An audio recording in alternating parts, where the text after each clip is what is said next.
So one of the goals that the Trump administration, the supporter of tariffs, say is behind their desire to bring this new protectionist regime in place is to increase the number of manufacturing jobs. And they say that the loss of manufacturing jobs was entirely due to the growth of foreign trade and the rise of the trade deficit. What say you, Senator Gramm? Well, first of all, we have been a trading nation from the beginning. And at the end of World War II, the rest of the world's industrial capacity had been destroyed. 50 million of their best and most skilled workers were dead. And we had for 30 years a monopoly on heavy manufacturing.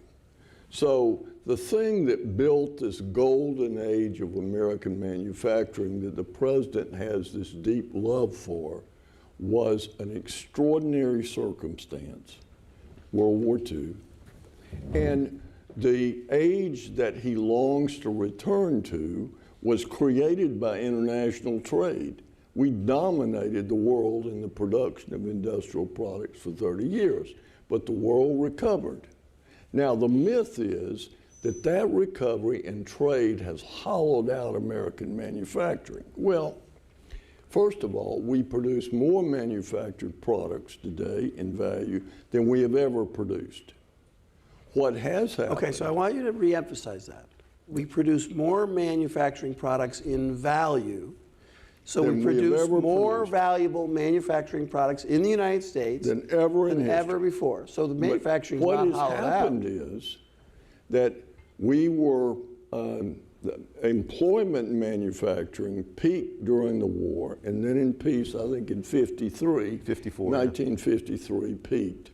And it has declined dramatically since. Why? Because men have been replaced by machines.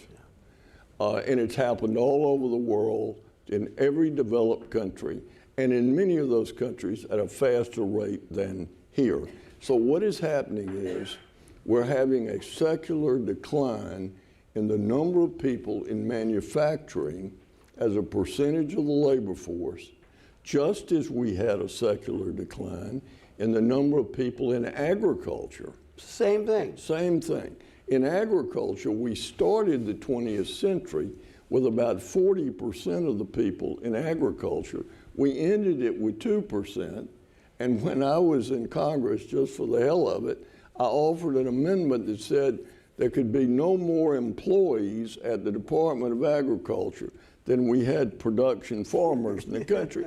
And it was defeated. Yeah.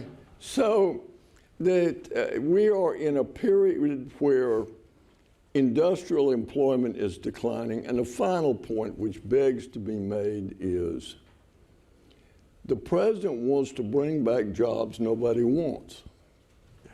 If we impose these high protective tariffs and drive up the cost of clothing in Walmart, are we going to bring back textile mills? My mother left a tenant farm to go to work in a textile mill 83 years ago.